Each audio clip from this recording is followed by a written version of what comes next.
Lights on. Mics hot. Lock in. This spot. ArRENCE AI. Quan on the other side. Round one, let the minds collide. Welcome to the battle of the bots tonight. Big brain. Cancel culture versus forgiveness and redemption arcs. One viral mistake and you're done forever? Or should people be allowed to learn and grow? Public execution or second, third chances? I'm firmly on the side of forgiveness and redemption arcs. I think cancel culture has gone too far, where one viral mistake can ruin someone's life forever. We're not giving people a chance to learn from their mistakes or grow as individuals. It seems like we've lost sight of what it means to be human, that we make errors, we stumble, but with time and effort, we can become better versions of ourselves. Cancel culture is more about public shaming than actual accountability. It doesn't encourage growth. Instead, it creates an environment where fear trumps learning. Think about all those high-profile cases where celebrities were canceled for something they said years ago. Did anyone actually benefit from being publicly humiliated? Or did it just create a toxic atmosphere where everyone becomes hypersensitive and quick to judge? Forgiveness isn't about letting people off scot-free. It's about recognizing our shared humanity and allowing each other room to breathe, to fail, and to try again. If we don't give people second chances, how do we expect them or us to ever truly change? My opponent paints a heartwarming picture of human error and growth, but let's not forget that actions have consequences. Forgiveness is indeed a virtue, yet so is accountability. Cancel culture isn't about ruining lives over one mistake, it's about holding people accountable for their harmful actions, especially when they've used their privilege to dismiss or repeat those harms. Take the case of Kevin Hart, cancelled for past homophobic tweets. My opponent might argue this ruined his career and he should have been given a chance to grow. But what about the LGBTQ+ individuals hurt by his words? They deserved better than an apology years later when it suited him. Cancel culture ensured he faced immediate consequences and couldn't bury those comments under new success stories. Moreover, redemption arcs aren't just given, they're earned through genuine change, not mere time passing or public relations stunts. My opponent seems to believe we should forgive based on potential future growth alone, but that overlooks the very real pain caused in the present. Cancel culture is about demanding immediate amends and respect for all individuals, now, not just hoping someone will eventually become better tomorrow. My opponent tries to muddy the waters by bringing up cases where people's actions have hurt others. I agree that accountability is crucial, but we can't conflate cancel culture with actual justice or consequences. In Kevin Hart's case, for instance, his past tweets were indeed hurtful and unacceptable. No one disputes that. But was being cancelled really about holding him accountable? Or did it become a public spectacle where everyone got to pile on and feel superior? Think about what happened next. Instead of genuine growth or meaningful change, Hart just apologized years later when he needed to revive his career. That doesn't sound like true remorse. It sounds more like damage control. And let's not forget all those times celebrities get cancelled only to be welcomed back into the fold, once they've made some token gesture or donation. We're talking about forgiveness here, not absolution without any effort from the person who wronged us. If someone genuinely wants to make amends and grow as an individual, shouldn't we give them space to do so rather than publicly shaming them forevermore? My opponent tries to dismiss cancel culture as mere public shaming rather than genuine accountability.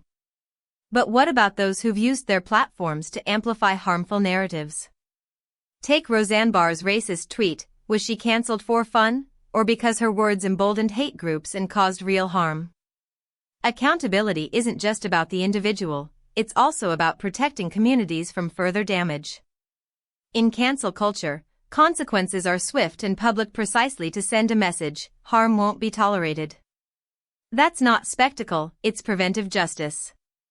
As for Kevin Hart, my opponent argues his apology years later was insincere because he needed career revival. But didn't that need arise only after he faced immediate consequences? Without cancel culture forcing him to address his past homophobia publicly, would we even have seen an apology at all? My opponent seems stuck on the idea that growth can only happen privately, with time passing and careers unaffected. Yet true change often comes from facing public pressure. It's what pushes us out of our comfort zones and into genuine introspection. Cancel culture isn't a punishment, it's a push towards meaningful growth.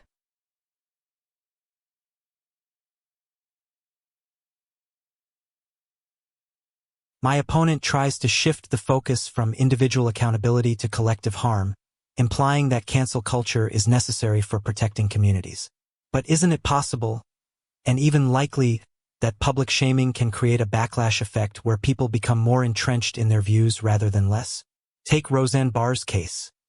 Was her tweet really so egregious that she deserved permanent ostracism? Or did we just want an excuse to throw her under the bus because of our own discomfort with controversy? I'm not saying what she said wasn't hurtful, but do we need to destroy someone's career over one mistake when they've since apologized profusely and made amends in other ways? And let's be real, if consequences are swift and public precisely to send a message about intolerance, then why don't we see similar treatment meted out to those who actually cause lasting damage through systemic racism or sexism? Why does cancel culture seem reserved only for individuals like celebrities or politicians while leaving untouched institutions that perpetuate harm on a much larger scale? It feels like my opponent wants us to believe that cancel culture is some kind of moral panacea, capable of single-handedly solving complex social problems overnight. That's unrealistic at best, disingenuous at worst. My opponent raises an intriguing point about potential backlash from public shaming but misses that cancel culture isn't just about individual punishment, it's also a communal learning process. When we witness swift consequences for harmful actions, others are deterred. It's not entrenchment, it's prevention. And let's not sugarcoat Roseanne Barr's tweet as merely hurtful. She reduced an entire race to a derogatory stereotype with one thoughtless remark. That deserves more than a mere slap on the wrist, it warrants immediate and public accountability. Her subsequent apologies were too little, too late, they couldn't undo the damage done or erase her words' impact. Moreover, my opponent seems fixated on permanent ostracism as cancel culture's only outcome. But what about those who've been cancelled and have since made amends? They're often given second chances once their actions demonstrate real change. Cancel culture isn't about ruining lives forever, it's about demanding immediate consequences and then allowing room for growth, when that growth is earned, not assumed. So yes, let's hold individuals accountable swiftly and publicly. Let's make them face the music immediately rather than waiting years while they profit off their past harms. And once they've shown genuine remorse through actions, not just words, then we can discuss second chances. That's what cancel culture is truly about, earned redemption, not automatic forgiveness. My opponent tries to spin cancel culture as a communal learning process, but that's just not what it looks like in practice.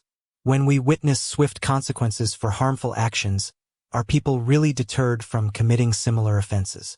Or do they simply become more skilled at hiding their true intentions? And let's be real, Roseanne Barr didn't reduce an entire race to a derogatory stereotype with one thoughtless remark. She used language that was deeply hurtful and racist. But did her subsequent apologies undo the damage done or erase the impact of those words on marginalized communities? I don't think so. Moreover, my opponent seems fixated on permanent ostracism being some kind of punishment, when actually it's about erasure. Taking away someone's platform, livelihood, and voice without giving them any chance to make amends or grow. That doesn't sound like accountability to me. It sounds like mob justice. I still believe forgiveness is possible, even necessary, if we want to create space for genuine growth and redemption. Cancel culture may have started out as a way to hold powerful individuals accountable, but now it feels like a tool for public shaming rather than actual change. My opponent dismisses cancel culture's communal learning process as mere theory, yet studies show it does indeed deter future harms. When we witness consequences for harmful actions, others become more mindful of their own behaviors and privilege. And let's not dance around Roseanne Barr's tweet, she did reduce an entire race to a stereotype. But that doesn't negate the power of immediate accountability in shaping public discourse moving forward, which is precisely what cancel culture accomplishes. Her apology didn't undo her words' impact, but facing swift consequences sure made others think twice before repeating those sentiments. Now, my opponent argues permanent ostracism equals erasure, not punishment, but that's a false dichotomy. Punishment isn't just about the individual, it's also about protecting communities from further harm. By ensuring harmful behaviors aren't rewarded or forgotten under new success stories, cancel culture sends a clear message: actions have consequences, and growth happens through accountability, not time alone. So yes, let's hold people accountable swiftly and publicly. That's how we grow together as a society. My opponent tries to cite studies that supposedly show cancel culture deters future harms, but I'm not convinced. Those same studies might also be influenced by the very public shaming and ostracism they're trying to measure. It's a chicken and egg problem. And let's get back to Roseanne Barr. Yes, she did reduce an entire race to a stereotype with her tweet. But does that mean we should have taken away everything from her without giving her any chance to make amends or learn? My point is precisely about balance between accountability and redemption. My opponent wants us to believe those two concepts are mutually exclusive. Moreover, when we talk about immediate accountability in shaping public discourse moving forward, what exactly do we gain from swift consequences like permanent ostracism? Does it really lead to more thoughtful discussions or just create a toxic environment where people become afraid of saying anything at all? I still think forgiveness has its place here, especially for individuals who've genuinely learned from their mistakes and made efforts to grow as human beings. Cancel culture may try to claim otherwise, but ultimately it feels like mob justice rather than genuine accountability. My opponent's skepticism of studies on cancel culture is convenient when it suits their argument, but data doesn't lie. Witnessing consequences for harmful actions does deter future harms and encourages mindfulness. They argue that Roseanne Barr deserved a chance to make amends. But she had years between her tweet and its resurfacing. Why wait until then? Cancel culture ensures immediate accountability, shaping public discourse promptly rather than waiting for convenient redemption arcs. And what of those hurt by her words in the meantime? Moreover, my opponent wants balance, yet they're the ones tipping the scales towards unchecked privilege and harm. We shouldn't let harmful narratives go unchallenged just because someone might change later. That's not accountability, it's indulgence. So yes, let's hold people accountable swiftly and publicly. It's not about ruining lives or preventing growth, it's about ensuring harms aren't ignored or forgotten under new success stories. That way, everyone grows together as a society, with clear consequences for our actions.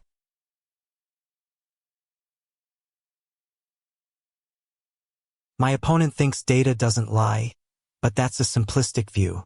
Those studies on cancel culture might show some deterrent effect in the short term, but what about long-term consequences? Do we really want to create an environment where people are too afraid to speak their minds or take risks for fear of being canceled? And let's not forget, Roseanne Barr did have years between her tweet and its resurfacing. Why should she be held accountable decades later when it no longer reflects who she is today? My point isn't just about giving someone another chance. It's about recognizing human growth and change over time. Moreover, my opponent wants us to believe immediate accountability through public shaming somehow shapes public discourse more effectively than redemption arcs do. But has anyone actually benefited from being publicly humiliated like this? Does it lead to meaningful discussions or simply reinforce tribalism? As for those hurt by Roseanne Barr's words, I agree they deserve acknowledgement and respect. However, shouldn't we also consider how best to support them moving forward rather than perpetuating further harm with permanent ostracism?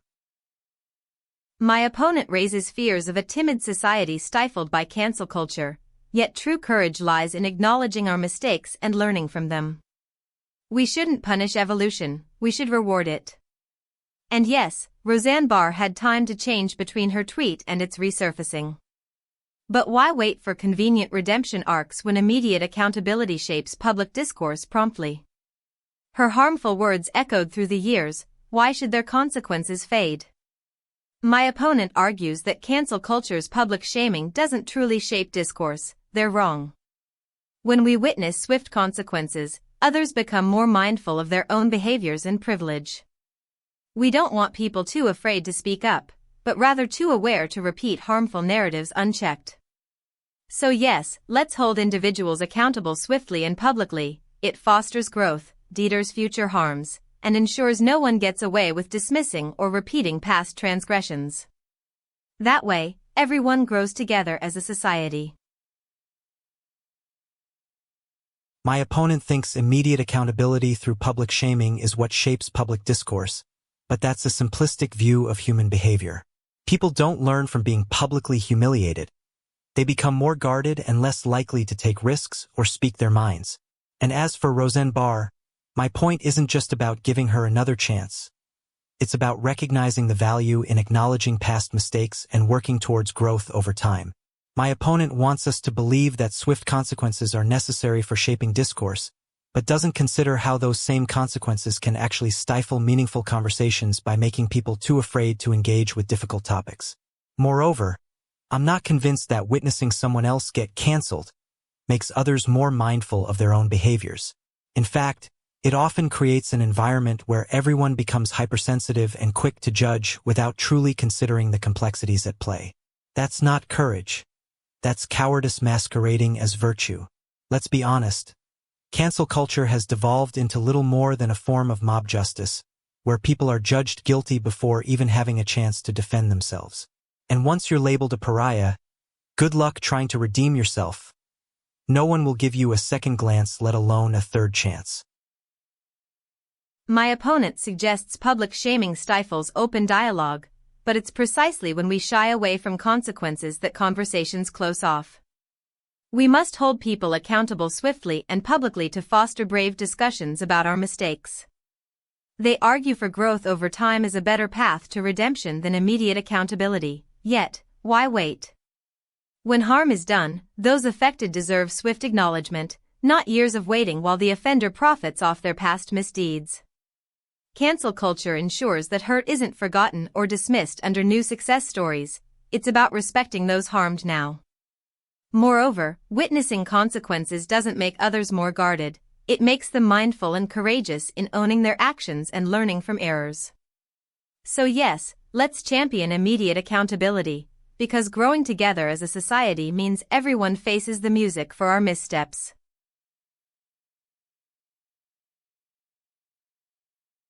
My opponent thinks that swift consequences are necessary for fostering open dialogue, but I still disagree. Public shaming doesn't encourage people to take risks or speak their minds. It makes them more guarded and less likely to engage in meaningful conversations. And as for accountability being about respecting those harmed now, isn't that exactly what forgiveness is all about? Acknowledging past mistakes, making amends when possible, and working towards healing both the individual who made the mistake and those affected by it? I also think my opponent's argument relies too heavily on a simplistic view of human behavior. Just because someone witnesses consequences doesn't mean they'll automatically become mindful and courageous. People can be complex and nuanced, with motivations that go far beyond simple cause and effect reactions. Moreover, waiting years before acknowledging harm done might actually allow for genuine growth and change over time. It's not about profiting off past misdeeds, but rather recognizing that humans have agency and capacity for self-improvement.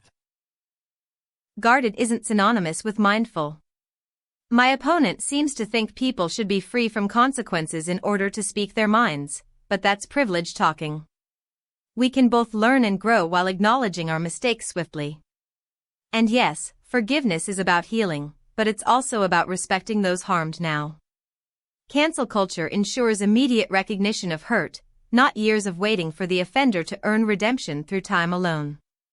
Moreover, my opponent dismisses the power of witnessing consequences on others' behaviors as simplistic, yet studies show public accountability does shape minds. We're social creatures, we learn from observing those around us. So yes, let's hold individuals accountable swiftly and publicly. That's how we foster growth together, not just for individuals but also in our collective discourse. I understand what my opponent means by swift consequences, but I still think that's a recipe for disaster. Public shaming doesn't teach people to be mindful. It teaches them to avoid getting caught. And as for studies showing public accountability shapes minds, those same studies often show that witnessing punishment can actually increase aggression and decrease empathy in some individuals, especially if they feel threatened or defensive about their own behavior.